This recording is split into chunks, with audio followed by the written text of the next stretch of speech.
Ազգային ժողովի մեծարգո նախագահ, հարգելի գործընկերներ, ափսոս ժամանակը ընդամենը 10 րոպե։ Այս երկու օրերի քննարկումը ինձ մոտ վերահաստատեց այն համոզմունքը, որ մեր ընդդիմադիր գործընկերները իմ թեկնածության հետ կապված հակափաստարկ եւ ասելիք չունեն։ Ամեն ինչ իմ թեկնածության իմ հետ փոխկապակցված անձանց շուրջ, բայց ոչինչ իմ գործունեության վերաբերյալ։ Բայց մի բան կա, որ ունեն, հատկապես Հայաստան Դաշինքի իմ գործընկերները, նրանք վախ ունեն։ Դուք վախենում եք, հարգելի գործընկերներ, որ ես այստեղից բարձրանամ այստեղ։ Դուք շատ ուժեղ վախ ունեք դրանից,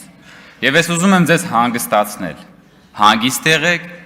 եթե ես ընտրվեմ, խոստանում եմ ձեզ համար ապահովել հաճելի ժամանց այս նիստերի դահլիճում։ Ինչի վախ ունեք ինձանից, որովհետև կներեք, դուք 5 տարի ինձանից փախած եք մանեկել։ 5 տարի շարունակ, երբ որ եկել է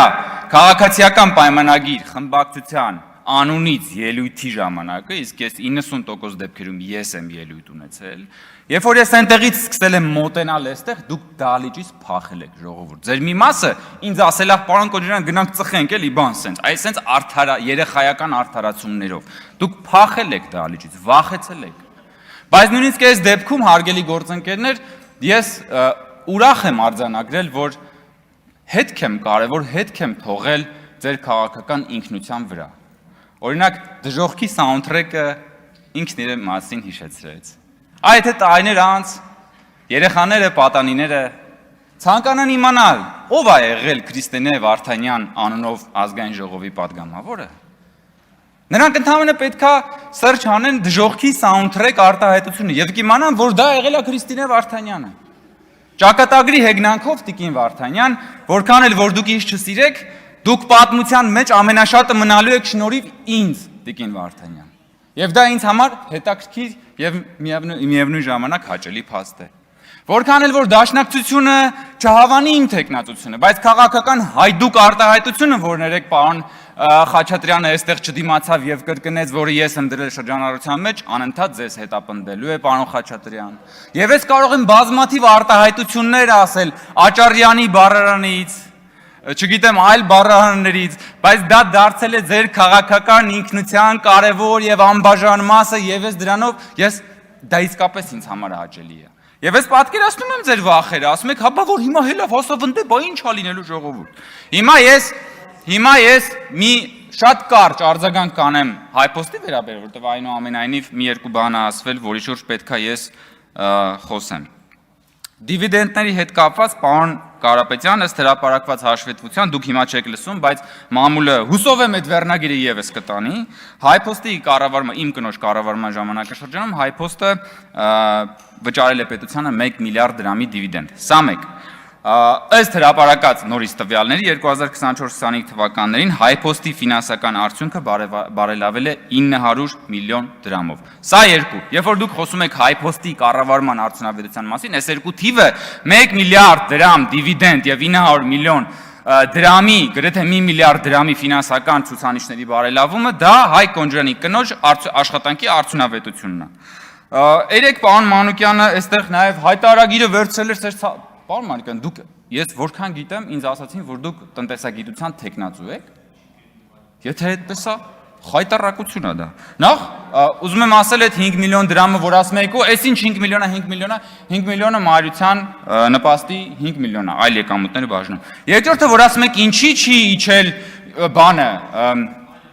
մայր գումարը, հայտնի բան է, ժողովուրդ ջան, 4-րդ դասարանի երեխեն էլ գիտի, որ մարդիկ գնում են հիպոթեկով բնակարան ձեռք բերելու, վարկի մարման բան կա, անունիտետային, կարծեմ այդպես է կոչվում, մարման բան կա,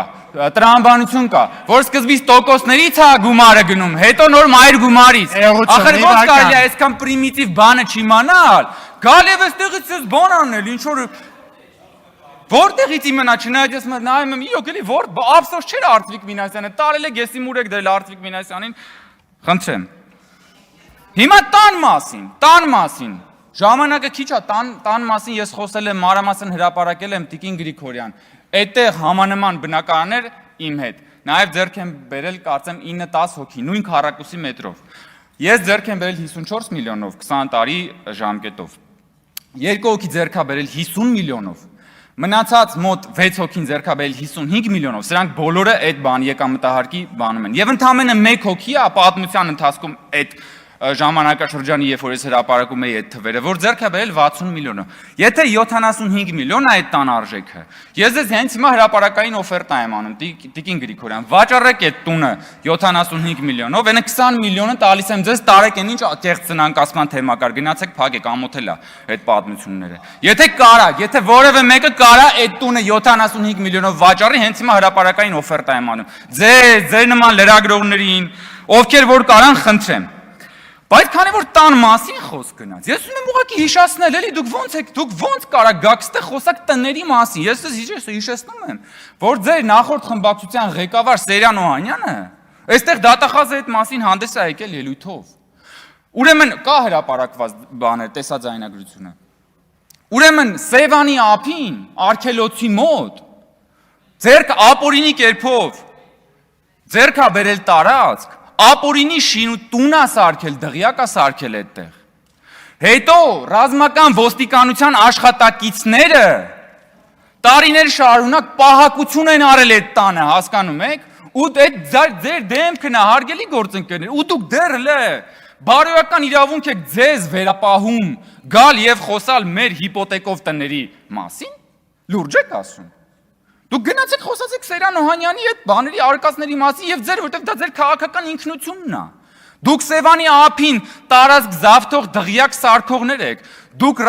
դուք զինվորներին ձեր տներում պահակություն անողներ եք։ Ինչի մասին է խոսքը։ Պարոն Ղազինյանը որ ասեց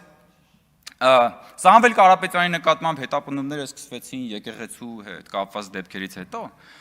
քանի որ դուք ձեր ինքնության եւ ընդհանրապես այս բարոյագիտական քննարկումների առանցքում միշտ դնում եք եկեղեցին, ես ուզում եմ այդ միջև գալը ձեր ասացին, ես ուզում եմ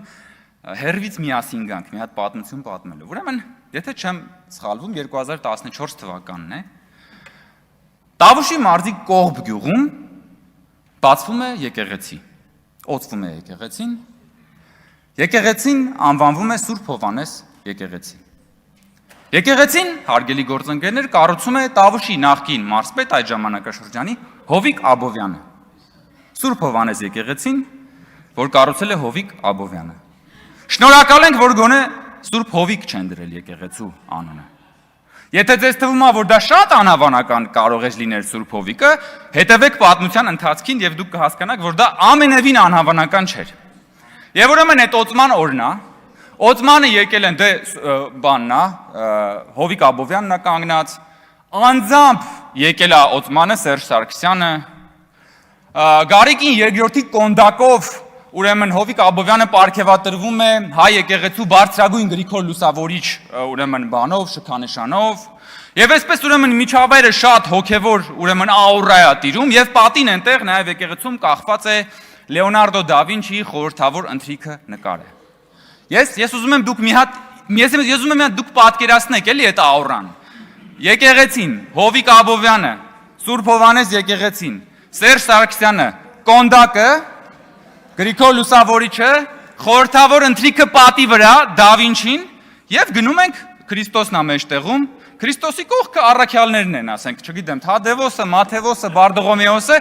Եվ մեկ էլ հասնում ենք հաջորդին ու տեսնում ենք մարզպետ Հովիկ Աբովյանն է։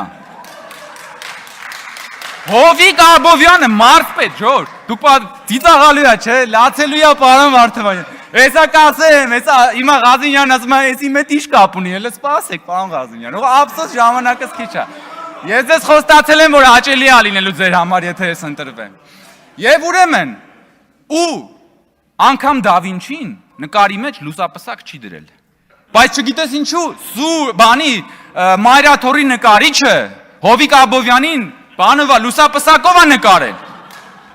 Հաջորդ օրը լրագրողը զանգում է բան, նկարչին, նկարիչը ասում եմ, դա նկարիչը Մայրաթորի նկարիչն է։ Լրագրողը զանգում է, բարև, դուք եք նկարել, հա ես եմ նկարել, ասում է բա կներեք էլի, խի եք բանին Հովիկ Աբովյանին մցրել բանի մեջ։ Հա, չեմ հասցնի, հաջորդ նիստերը հələ այնքան նիստ ունենք։ Ասում է խի եք մցրել խորհրդավոր ընթրիքի մեջ, ասում է ուզում էի անակնկալ մատուցել։ Բախտներս բերել է, որ հանկարծ շատ հեռուն չի գնացել, թե չէ Քրիստոսի տեղը պատկերացնում եմ ինչ անակնկալ էր մատուցելու հաշվի առնելով Սերժ Սարգսյանի ներկայությունը այդտեղ։ Հիմա այն որ պարոն Ֆարմանյանը ասաց, որ գնացել եք Վեհարան։ Վեհարանում Սամվել Կարապետյանի նկարը հլը կար, լուսապսակով էր Սամվել Կարապետյանի նկարը։ Հասկացաք հարգելի գործընկերներ, թե ինչի մասին եմ խոսում։ Եվ երբ որ ասում հարգելի գործընկերներ, տունը, զինվորը, ռազմական ոստիկանության ծառայողները, սակրավորները, որոնց մահնա ցանկացել է Էդգար Ղազարյանը, այս ամեն ինչն է նկարագրում քաղաքական արժեքային համակարգը, որի կրողն եք դուք։ Եվ եկել եք ինձ մեղադրում եք, որ իմ կինը աշխատում է եւ ստանում է աշխատավարձ, այն ինչ ձեզանից պահանջում են $200 միլիոն թալան։ Ափսոս ժամանակս քիչ, հա։ Բայց ես ձեզ խոստանում եմ, ես հատկապես ձեզ շատ եմ խոստանում Հայաստան Դաշինքի գործընկերներ, ձեր համար շատ հաճելի ժամանակներ է սպասվում։ Շնորհակալություն։ Շնորհակալ եմ իմ գործընկերներին քաղաքացիական պայմանագիր խմբակցության իմ տեխնատությունը առաջադրելու համար։